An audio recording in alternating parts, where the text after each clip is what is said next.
नमस्कार, news for nation देख रहे हैं और मैं हूं आपके साथ रंजन सिंह। आपको बता दें कि विधानसभा की 2 सीटों पर उपचुनाव हुए, परिणाम आ गए, जेडीयू ने जीत हासिल कर ली। इन तमाम बातों को आप भी जान रहे हैं, लेकिन सबसे बड़ी बात, लालू प्रसाद यादव बिहार की राजनीति में बड़ा चेहरा कहा जाने वाला है, लेकिन आखिरकार लालू प्रसाद यादव चुनाव प्रचार में तो गए ही। तस्वीरें आपने भी देखी कि किस तरीके से लालू प्रसाद यादव ने चुनाव प्रचार किया। तेजस्वी यादव ने कैंप किया, बावजूद नीतीश कुमार की ही चली। नीतीश कुमार ने 5 सभा किया, लेकिन कुल मिलाकर बात कर ले तो जो जनसभा कहा जाए जो तेजस्वी यादव ने किए तो 42 जनसभा तेजस्वी यादव ने किए, लेकिन नीतीश कुमार की 5 रैली जो है वो उन पर भारी पड़ी। लेकिन सबसे बड़ा सवाल ये है कि इस बार जो उपचुनाव हुआ उसमें लालू यादव का सिक्का क्यों नहीं चला। इस बात की जानकारी हम आपको विस्तार से देते हैं।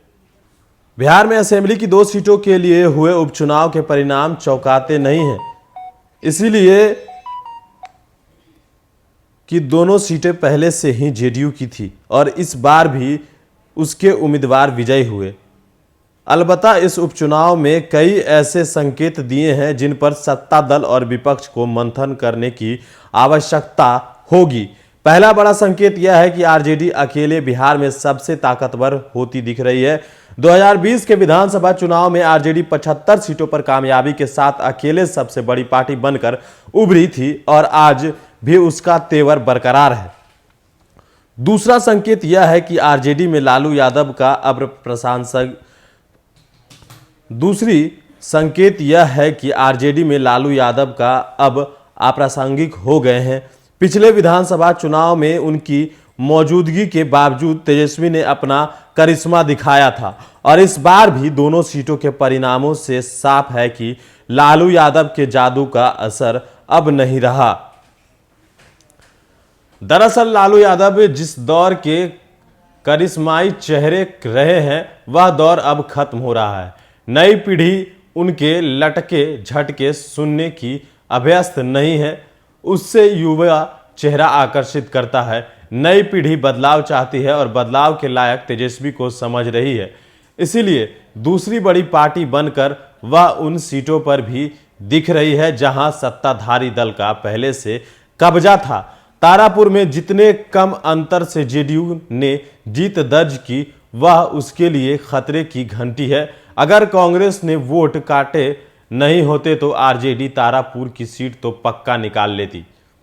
उपचुनाव का संकेत यह भी है कि बिहार में विपक्ष दलों का महागठबंधन अगर बरकरार रहा तो सत्ताधारी एनडीए को मात देने में उससे ज्यादा मुश्किल नहीं होगी।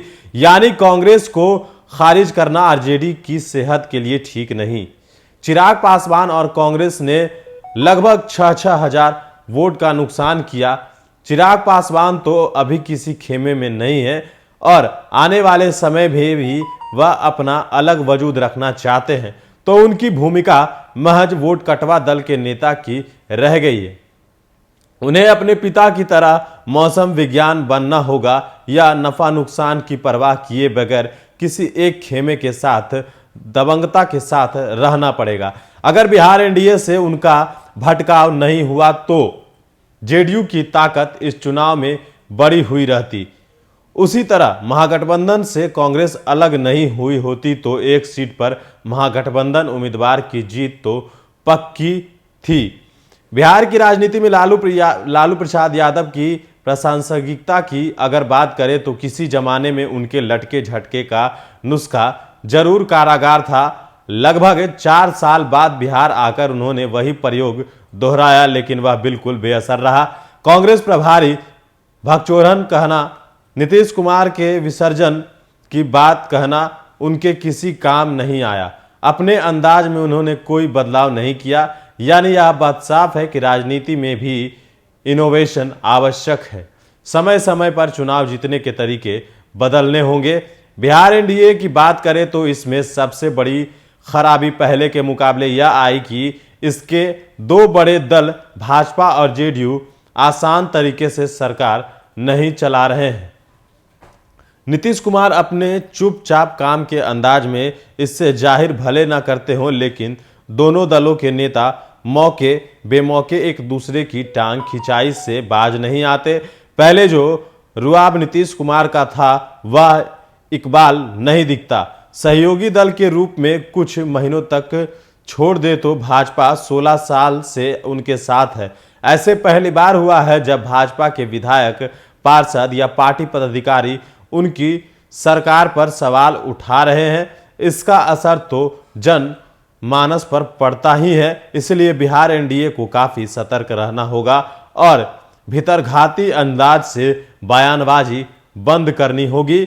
दूसरे राज्य में हुए उपचुनाव में कांग्रेस का प्रकटीकरण जिस तरह हुआ है उसके लिए नैतिक ताकत और परिणाम है। यह संदेश दिया है कि कांग्रेस को कमतर आंकने की भूल कोई ना करे। दरअसल कांग्रेस के साथ भी यही संकट है कि एका और असमंजस का घोर अभाव है। G23 या ऐसे नाराज नेताओं ने कांग्रेस घिरी हुई है। कांग्रेस डिक्टेटर स्टाइल का नेतृत्व सुहाता है। इंदिरा गांधी हो या सोनिया गांधी, खत्म होने का कगार पर खड़ी कांग्रेस को अपने डिक्टेटर अंदाज के नेतृत्व से ही पुनरावर्जित किया है। यानी कांग्रेस को कम आंकना एनडीए के लिए मुश्किल भरा कदम हो सकता है।